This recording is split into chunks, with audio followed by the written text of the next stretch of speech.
a quién iban a adorar, hermano. No importa a usted cómo le critiquen, sigamos adelante. Así que Dios les bendiga y dejamos a nuestro hermano pastor con cada uno de nosotros. Debe $1,000 de multa. Aleluya. Gloria a Dios. Sabe que la crítica no nada más en la iglesia cristiana está en los matrimonios. Sí, hasta en los matrimonios está. Sí, en los hijos. Sí, los hijos con los papás, el papá con los hijos. Amén. Pero tenemos a alguien que nos respalda. Gloria a Dios. Bueno, pasamos la palabra. Preparen su corazón o preparemos nuestro corazón. Viene la palabra por acá. Gloria al Señor. Bendito sea el Señor. Dios te bendiga. Dios le bendiga, hermano. Amén, amén. Gracias. Me quitó 40 minutos, ¿verdad? Yo luego voy a quitar una hora. No cree que... O más de una hora, ¿verdad? Bueno.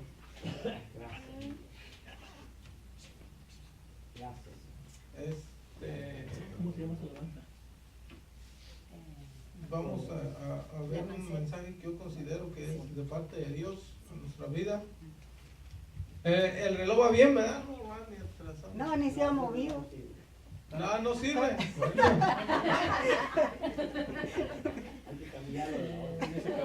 Muy bien. Para atrás. Okay. Vamos a hacer una oración y pasamos a la palabra de Dios antes de que alguien más pase a agradecer. Padre, en esta hora te damos gracias porque tú eres bueno, porque para siempre es tu misericordia. Dice tu palabra, Dios, que cada mañana es nueva tu misericordia y grande es tu fidelidad. Por tus misericordias no hemos sido consumidos porque nunca decayeron tus bondades.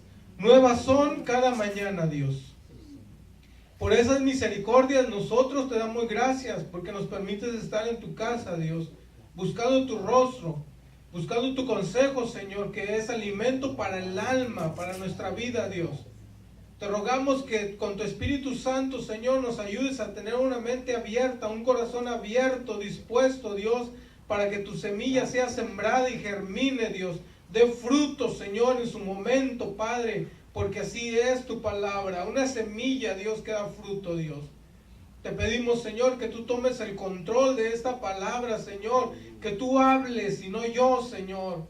Te ruego, Dios, que tú reprendas, Señor, que tú eches fuera todo pensamiento contrario al tuyo, Señor, toda distracción, Dios.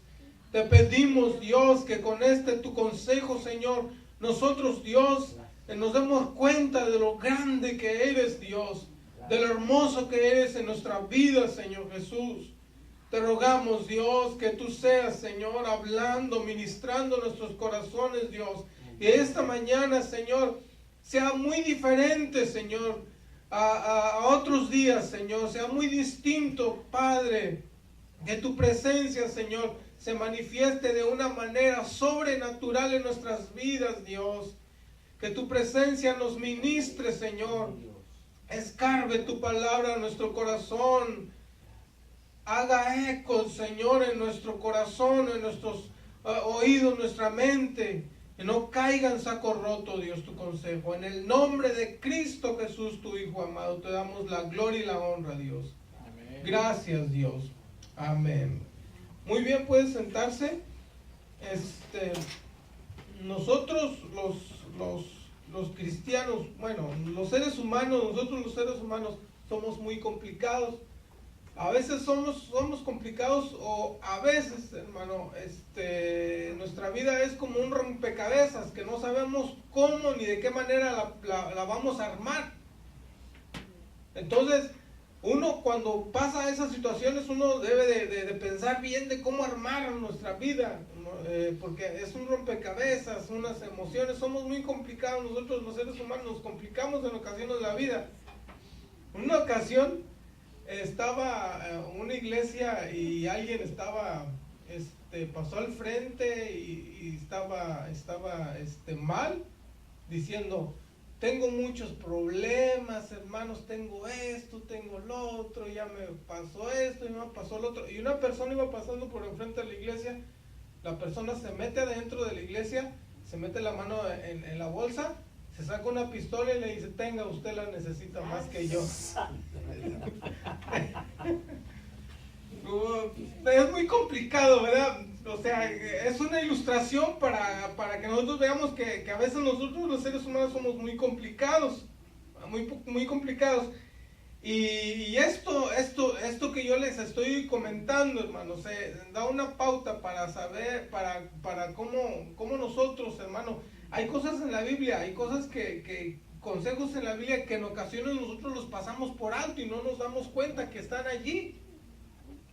O por la situación que estamos pasando nosotros, se nos olvida, hermanos, las cosas, cuán grande es Él. Dice el canto, se nos olvidan muchas cosas cuando estamos atravesando un problema difícil, una situación grave, una crítica, prejuicio, cosas así, se nos olvidan, porque estamos estancados en ese grave problema, pero nos olvidamos de lo demás, hermano. Nos concentramos tanto en el problema y que nos olvidamos de lo otro, de lo que es primordial, de lo que es importante. Se nos olvida esas cosas, esos detalles, esas situaciones que están en la Biblia, pero a veces por cosas que atravesamos se nos borra el asunto de nuestra mente, ¿verdad? Y no sabemos ni qué, por la situación que atravesamos, ¿verdad? Por el estrés, el grave problema que estamos atravesando, se nos olvidan cosas así. Y yo considero que, no sé si usted, bueno, es una historia que tal vez ya la ha leído, es bíblica, ya la ha leído.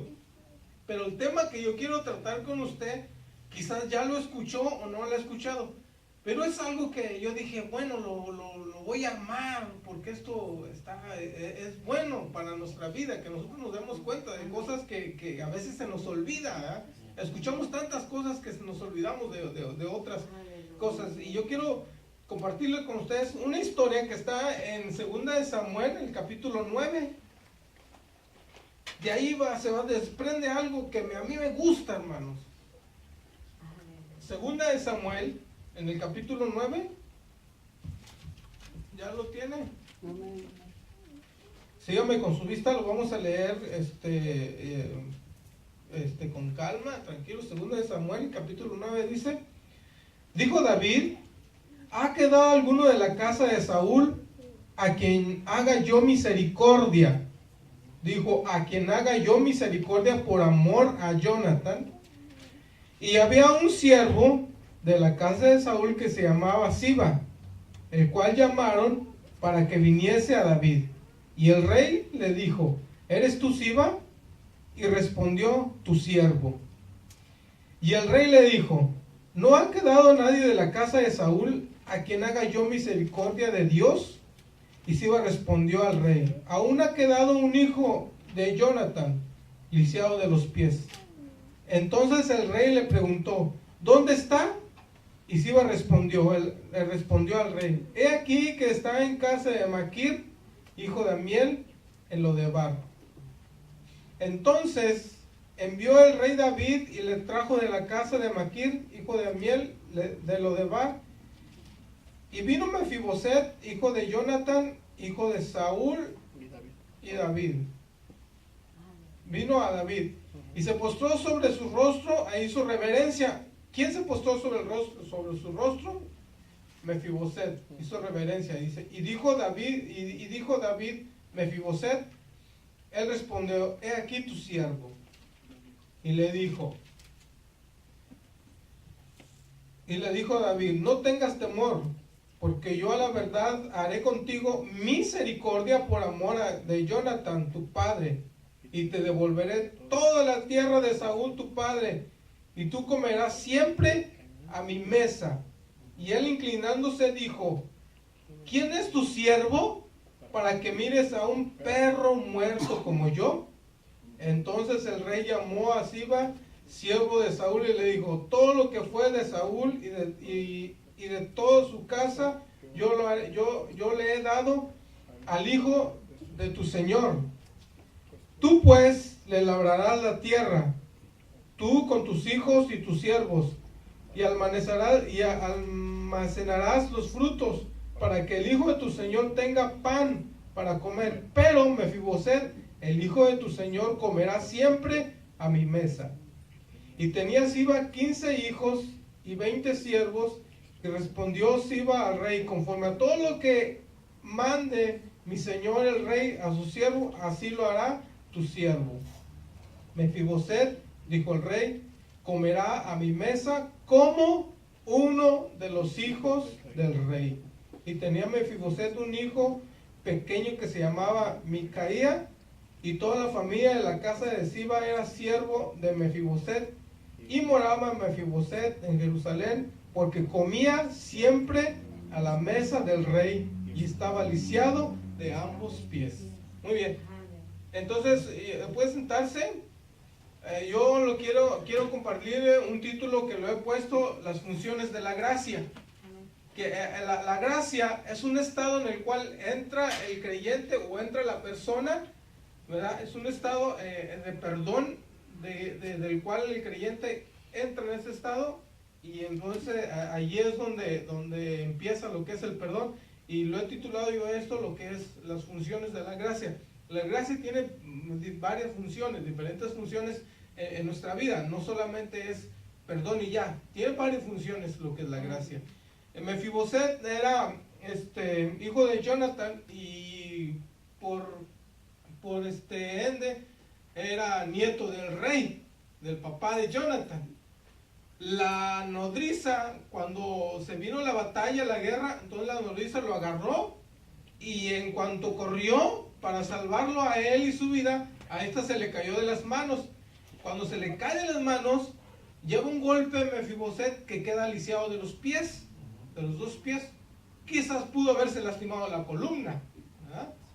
Se lastimó, puede ser la columna, porque ambos pies no los podía mover, y hasta la fecha, hasta que el rey David hizo misericordia, entonces no los podía mover, y él siempre estaba allí a la mesa del rey. Ya estaba casado, se supone, porque tenía un hijo, ¿verdad? Entonces de niño él quedó lisiado de ambos pies. Entonces él se acuerda que hizo un pacto con Jonathan. Él allí habla de una amistad inseparable, de esos amigos que son carne y uña, y ahí están, ¿verdad? Que no se separan, que se hablan y esto. Entonces ahí se desprende esa amistad y hace un pacto de esa misericordia, ¿verdad? Se pactan los dos. Y él se acuerda de ese pacto y dice: ha quedado a alguien de la casa de Jonathan, el cual yo pueda hacer misericordia, y tráigame Mefiboset a la casa, al palacio del rey. Pero algo muy importante que usted debe tener en cuenta: cuando usted lee la historia de David en una ocasión dijo: ningún lisiado y paralítico comerá a mi mesa. Eso ténganlo en cuenta, que David dijo: ningún lisiado y ningún paralítico va a comer en mi mesa.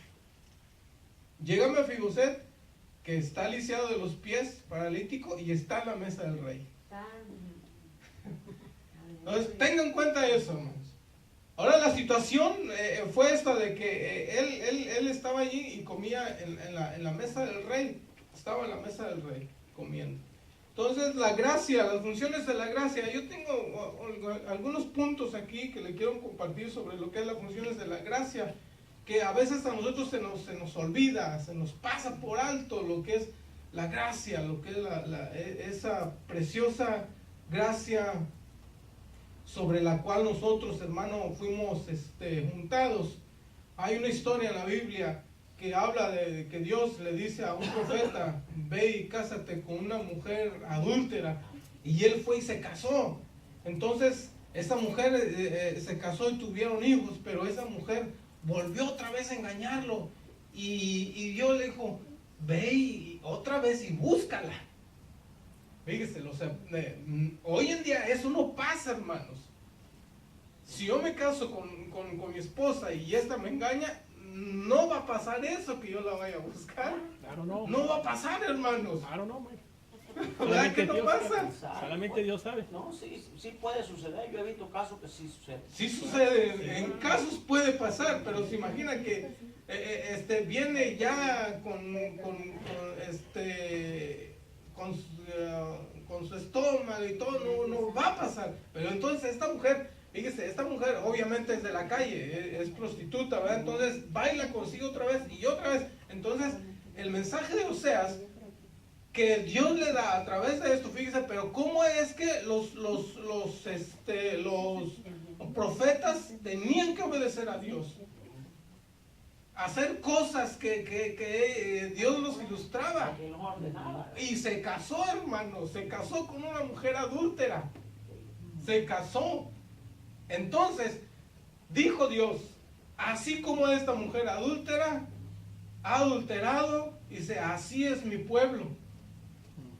Y le da un mensaje, dice, pero yo los amé. Fíjese, a pesar de eso, dice, yo los amé. Dice, cuando Israel era pequeño y se apartaba, dice, yo lo buscaba. Entre más, fíjese, entre más se alejaba, más lo buscaba. ¿Verdad que sí? Y esas cosas se nos olvidan a veces. Y Dios le dice, Jehová, Dios le dice a Oseas, con cuerdas de amor yo los atraje. ¿Verdad? Y estuvo en cautiverio y obviamente hubo consecuencias. Dios los disciplinó, los castigó 70 años, 700 años en cautiverio en Babilonia, hermanos. Que ellos se sentaban en la orilla del río. Y dice, en la orilla del río nos sentábamos, en los arbustos colgábamos nuestras arpas, diciendo cómo vamos a cantar en tierra extraña. ¿Verdad? Pero a pesar de eso, ¿qué pasó? ¿Qué fue lo que pasó? Entonces el amor de Dios los rescata, los saca de ese cautiverio otra vez, para que les sirva. ¿Verdad? Y eso es lo que pasa cuando tenemos a un Dios que creó al ser humano, lo formó, lo hizo al ser humano con una conciencia, con un espíritu, pero Él sabe bien que nosotros somos complicados, nos complicamos tanto la vida en ocasiones que no entendemos a ese Dios, no entendemos cómo es que Dios da salidas y todo, porque a nosotros le pertenecemos a Dios. Entonces, a la gracia, hermanos, es algo que está aquí. Pocas veces he escuchado yo ese tipo de mensajes de lo que es la gracia, de lo que es la función de la gracia, y en ocasiones uno lo necesita porque no somos perfectos. Dijo una niña que estaba viendo en un video, no somos especiales, dijo la niña, especiales son las pizzas, dice. O está bonito ese discurso que da esta niña que está enferma porque tuvo un paro respiratorio. Está bonito el discurso que da esta niña, es un mensaje para reflexionar. Y la gracia de Dios, hermanos, a través de la muerte de Jesús viene a nuestra vida. Y tengamos bien en cuenta esto. Entonces, ¿cuáles son las funciones de la gracia? La primera que yo le voy a compartir, la función de la gracia es que la gracia, hermanos, sana todo tipo de herida que trae el corazón del ser humano. Salmos 23:5 dice, ahí declara el rey David, dice, unges mi cabeza con aceite. Unges mi cabeza con aceite. Salmos 23, versículo número 5. Entonces sana todo tipo de herida la gracia, eso es lo que hace. Esa es la primera función que hace, hermanos, porque nosotros, los creyentes, hermanos, los que venimos de una vida complicada, de una vida difícil, venimos marcados. La situación es que hay un dicho que versa o que dice que duele más o hiere más la palabra que un golpe con la mano cerrada. Porque la palabra, hermanos, queda grabada en el corazón de la persona y hace eco en la mente. Que hasta la fecha, pueden pasar miles de años, pueden pasar años y hasta la fecha uno la puede recordar.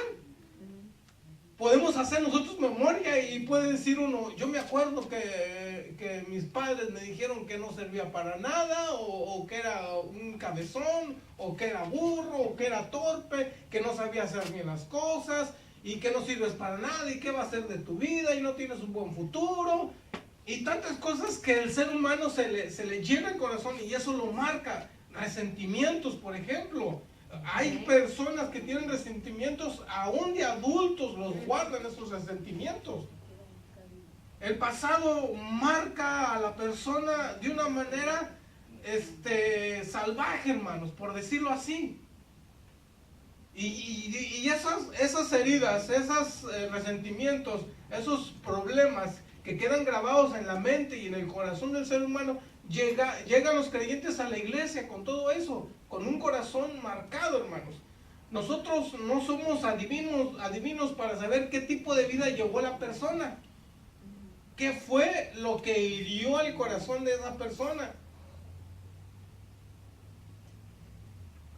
Hay padres, hermanos, que también están resentidos por los hijos. Hay hijos que están resentidos por los padres. Y el resentimiento se queda guardado allí. Y no solamente pasa con los jóvenes, también pasa con las personas adultas. ¿Ah? Y eso a uno lo marca, hermanos. Puede ser de por vida, lo marca, hermanos. Hay un libro que un escritor escribió que se llama Las heridas del alma, que queda marcado por la vida que llevó a veces la vida es tan dura y tan fuerte que nos golpea y nos marcó de una manera salvaje. Llegamos a la casa de Dios, llegamos a Jesús golpeados, abofeteados, maltratados por la vida, porque a veces no hay quizás los padres por una ignorancia ignoran de cómo educar a los hijos, porque antes los hijos se educaban pero duro, hermanos, ¿verdad? Pero duro. Hoy en día no, hoy en día los hijos quieren educar a los padres, hermano. Cambian los tiempos, es difícil, ¿verdad? Antes, venga para acá ¿verdad? Y ahora no, hermanos, cambian. Ahora los hijos le dicen a los padres, no sea ridículo, papá. ¿Verdad que sí? Sí, es cierto, hermanos. Cambia, pero si estuvieran, por ejemplo, en nuestros tiempos, que uno le dijera así al padre, no, mi hermano le iba como en feria, hermanos. Yo me acuerdo de 2, 3 veces tundas que nos dieron, pero buenas. Y para que se le quite y vuelva a hacerlo, que uno lo iba a volver a hacer. No, hermanos. Y hoy en día le dice el padre, te voy a castigar y vuelve a hacerlo, o lo vuelve a hacer. Lo vuelve a hacer. Entonces, la gracia, hermanos, trae un perdón, trae una sanidad del alma, una sanidad del corazón, una sanidad de lo cual uno tiene que olvidar todas esas situaciones. Eso ya está en el pasado. Es más, quiero decirle que el pasado no existe. Porque si existiera el pasado, entonces vuelve otra vez. Pero hay personas, hermanos, que se lastiman a sí mismos cuando recuerdan aquello, hermanos. Está uno pensando lo que pasó y otra vez se vuelve a abrir esa herida y siente uno que fue ayer, siente uno que fue el lunes, siente uno que fue la semana pasada, como que está viva esa herida. Es como cuando usted tiene una herida y le echa limón y le echa sal y otra vez se vuelve a lastimar, hermanos, porque uno vuelve a traer lo pasado al presente, hermanos, y uno recuerda sin saber y conocer que dice Jesús, bástate mi gracia, porque mi poder se perfecciona en tu debilidad, hermano. Gloria a Dios. Amén. Entonces, cuando uno llega a la presencia de Dios y el Espíritu es derramado sobre la persona misma, ¿no? Empieza el Espíritu Santo, hermano, a sanar todo tipo de herida que puede tener uno. Aleluya. Para que uno, hermano, pueda sentir esa sanidad, hermano, entonces también tiene que perdonar, hermano, toda palabra que ha venido en contra de uno mismo. Amén. Pero a veces no es así, hermanos. ¿Por qué razones hay resentimiento en uno mismo? Porque no hemos aprendido a perdonar. Lo recordamos, lo volvemos a vivir. Y no hemos tenido ese encuentro con aquella persona para poder reconciliarnos, digámoslo así. Tuve un caso en Zacatecas, donde alguien por allí tuvo un conflicto, un problema, Y el otro decía, no, pues es que él, porque yo no lo ofendí y él debe de venir a mí a pedirme perdón. Y la otra persona decía lo contrario, hermanos. Decía, no, pues es que él fue el que se llevó a mi hijo. ¿Yo qué tengo que decirle a él? Y el otro decía, no, pues es que él no quiere firmar para que me den el mueble que le quitaron porque el hijo venía manejando y es menor de edad y no quiere firmar para decir que es su hijo. Entonces él y el mueble que quede para la iglesia y el otro decía, pero es que ¿para qué se lo llevó? Y ya era un conflicto bárbaro. Y yo le dije al hermano, bueno hermano, ¿y qué tal que si yo hablo con la otra persona y si acepta venir a disculparse, usted qué va a hacer? ¿Lo va a disculpar? Dijo, sí, si viene sí lo perdono. Entonces voy y yo hablo me traían así para allá para acá. Entonces voy y hablo con la otra persona y le digo, hermano, para que este problema se arregle y él pues... Por esas situaciones no asistían a la iglesia, hermanos, porque no querían verse las caras, fíjense las situaciones, no querían toparse. Y luego decían, ¿cómo vamos a estar ahí en la iglesia si no nos hemos perdonado? Dijo, no está bien, y no asistían. Si uno venía, el otro no venía, si el otro venía, el otro no venía. Entonces yo hablé con uno de ellos y le dije, hermano, la situación está en que usted haga uso de conciencia, de razón, y discúlpese. Y el hermano me dijo, con toda humildad el hermano me dijo, yo estoy dispuesto a ir y pedirle perdón, dice, porque yo quiero estar bien con Dios porque esa situación no está bien. Y dice, y no quiero estar mal. Bueno, esa persona aceptó disculparse, entonces voy con la otra persona y dijo, el hermano dice que se quiere disculpar con usted, y ¿qué le parece si nos vemos en la iglesia, oramos y hay una reconciliación? Y dice el hermano, bueno, ¿y si le embargan? No, que el otro y el otro. Entonces estaba a punto de arreglar ese problema y el hermano empezó a sacar ciertos detalles. No, es que lo van a embargar. Lo que él quería es que el hermano firmara para que le dieran el mueble. No necesariamente quería el perdón y quedó ese conflicto ahí. Al final de cuentas uno de los dos falleció, ya tiene tiempo, algunos años que falleció, y creo que ese problema nunca se arregló, esas situaciones nunca se arreglaron. Entonces ya no es una situación, el caso pasa de Dios entonces, porque no hay de ese tipo de perdón, y existe dentro de la iglesia, hermano, existe en la iglesia. Hay personas que no se han perdonado, hay personas que tienen en contra de un líder, de un pastor, de un miembro, y no hay ese tipo de perdón, hermanos. El perdón no es solamente ir y perdónenme y eso, no, el perdón es sacar toda raíz de amargura, todo resentimiento que fue contra aquella persona. Por esos problemas y por esas faltas de perdón, hermano, que a veces uno no entiende que Dios hizo la obra completa y que nosotros, hermano, somos defectuosos por naturaleza y que sí, claro, te perdono porque así somos, hermano. Sabernos sobrellevarnos los unos, por eso la Biblia nos dice, sobrellévense los unos a los otros. Tratar de sobrellevarse, si hay falta de alguien, perdónense. Y Jesús dijo 70 veces 7, yo te digo que tienes que perdonar. Porque la función de la gracia, eso es lo que hace en nuestras vidas, hermano. Ya no nos vemos como unos, ¿cómo se llama? Enemigos, hermano, lo contrario, nos vemos como hermanos. Que la gracia, nosotros dejemos que la gracia haga su función, que nos sane las heridas del alma, que nos sane las heridas del corazón, que nos sane todo tipo de resentimiento que existe en nosotros, hermano.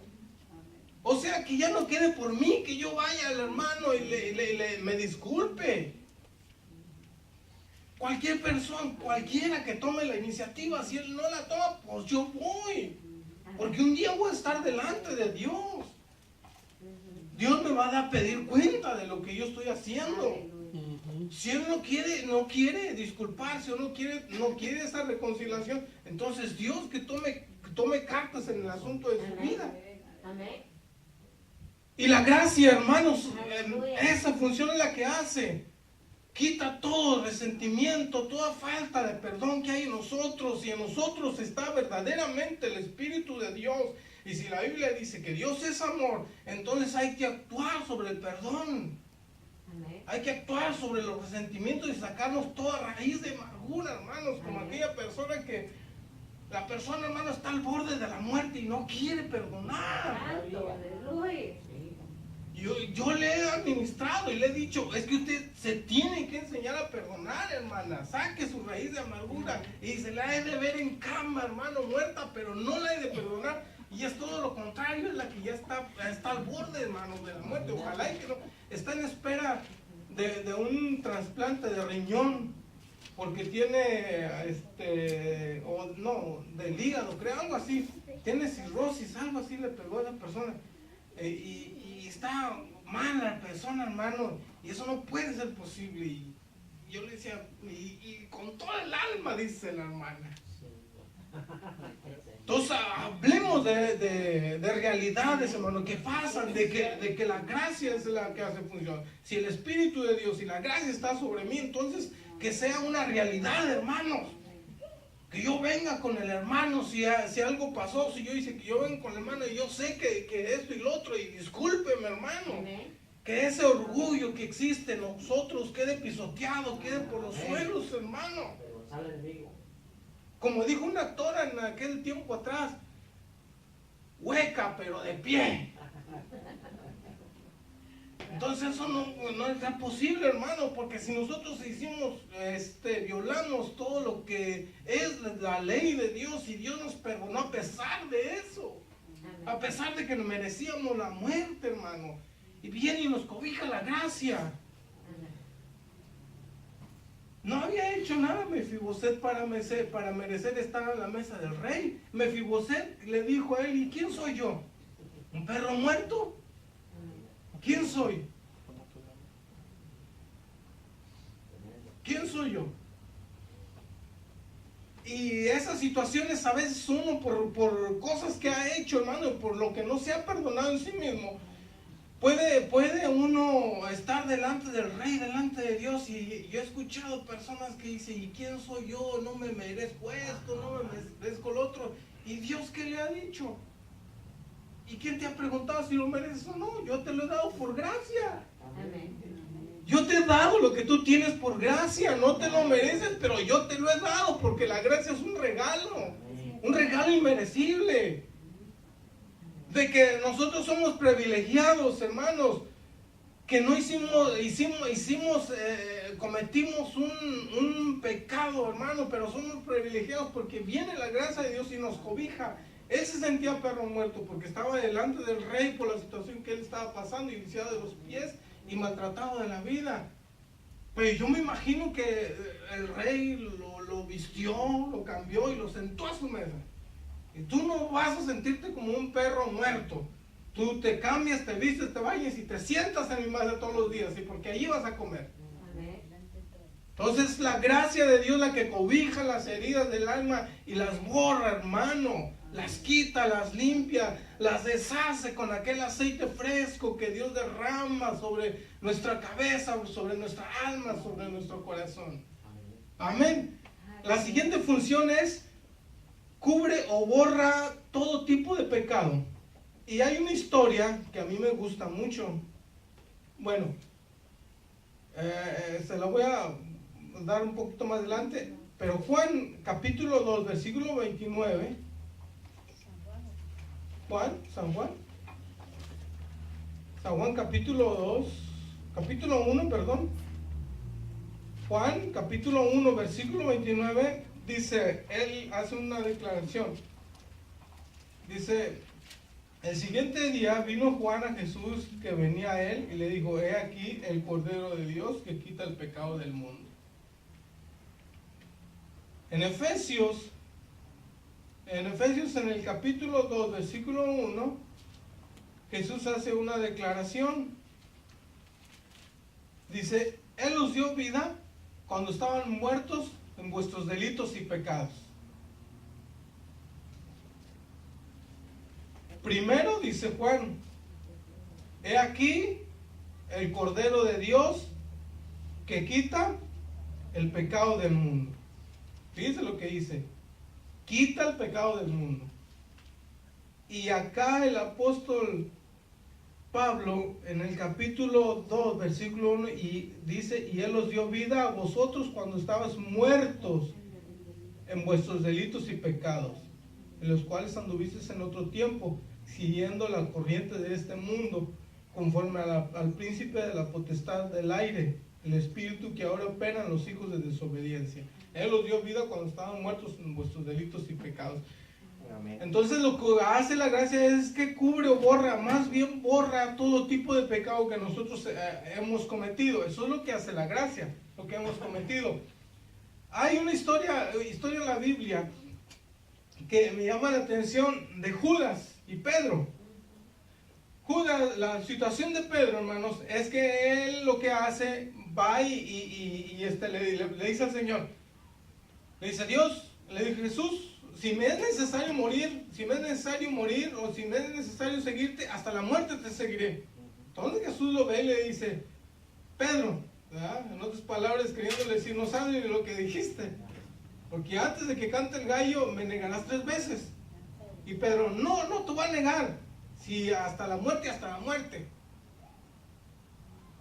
Y cuando eso pasó, lo negó 3 veces. Cuando él le preguntaron, ¿tú eres uno de ellos? Él dijo, no, a este hombre no lo conozco. Y dice que blasfemó cuando lo negó. Entonces cuando él dijo, no lo conozco, Jesús lo volteó a ver y lo miró a los ojos para saber qué es lo que se hayan visto, ¿verdad? O sea, quizás Jesús le dijo, te dije que me ibas a negar, porque lo volteó a ver a los ojos. Ahora, Judas, hermano, Judas era una persona que anduvo todo el tiempo con Jesús y él administraba el dinero, el tesoro, ¿verdad? Entonces fue y lo vendió por 30 monedas de plata. Pero ¿qué fue lo que hizo Judas, hermano? Es una historia que es muy distinta, muy diferente, son polos opuestos. Judas lo que hizo es que fue y se ahorcó. Pedro pidió perdón, hermanos. Y él no pidió perdón, fue y se ahorcó. Ahora si Judas, hermanos, en vez de irse, en vez de colgarse en el árbol, si se hubiera tirado a los pies de la cruz, si se hubiera tirado a la gracia de Jesús, hubiera pedido perdón, Dios lo hubiera perdonado. Amén. Jesús lo hubiera perdonado. Amén. Esa es una historia que hubiera marcado la diferencia en la Biblia. No hubiera un colgado. Pero leemos la Biblia y hay un colgado y hay uno que negó al maestro y que fue perdonado y que fue pastor de la iglesia, hermanos. ¿Cuál de los dos era más especial? Ninguno tenía especial para el maestro, hermanos. Y le habla a Pedro, Jesús habla a Pedro y le dice, ¿me amas? Y Pedro le dice, sí, Señor, tú sabes que te amo.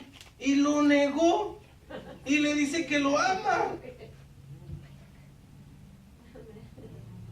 Y en los 2 ladrones que fueron crucificados, uno a la izquierda y uno a la derecha, el otro injuriaba y el otro dice, nosotros merecemos este castigo. Y le dice, acuérdate de mí. Y Jesús le dijo, desde hoy estarás conmigo en el paraíso. Y ahí fue donde uno fue salvado y el otro fue condenado, hermanos.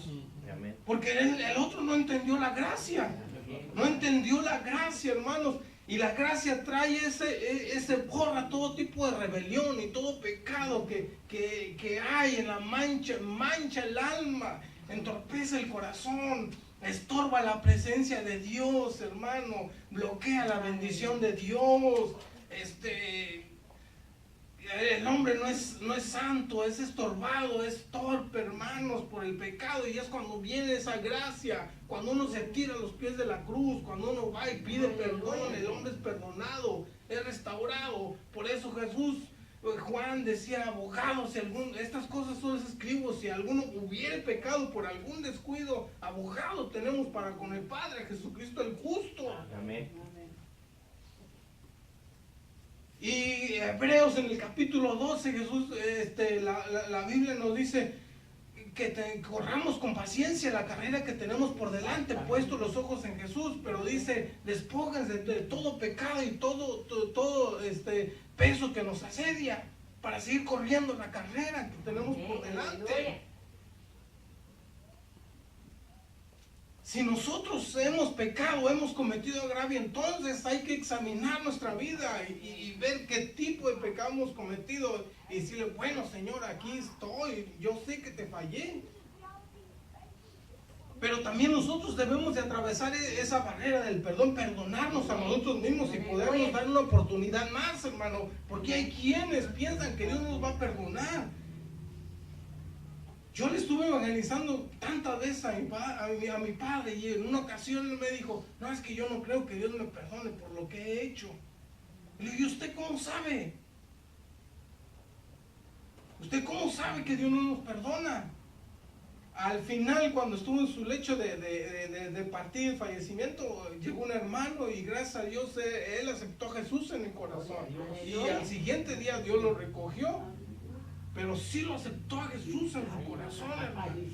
Entonces uno debe de ver eso de la gracia, hermano, divina, que en vez de decir, bueno, yo cometí pecado y qué voy a hacer en la iglesia si me siento mal, mi conciencia me redarguye, mejor me estoy aquí en la casa y hasta que me sienta bien voy, porque nos enfrentamos a un Dios que es santo, y uno dice, ¿qué voy a estar haciendo allí? Porque la santidad de Dios a veces nos descubre, nos desnuda el alma, hermano, de que Él es santo y que nosotros estamos manchados en el alma, en el corazón.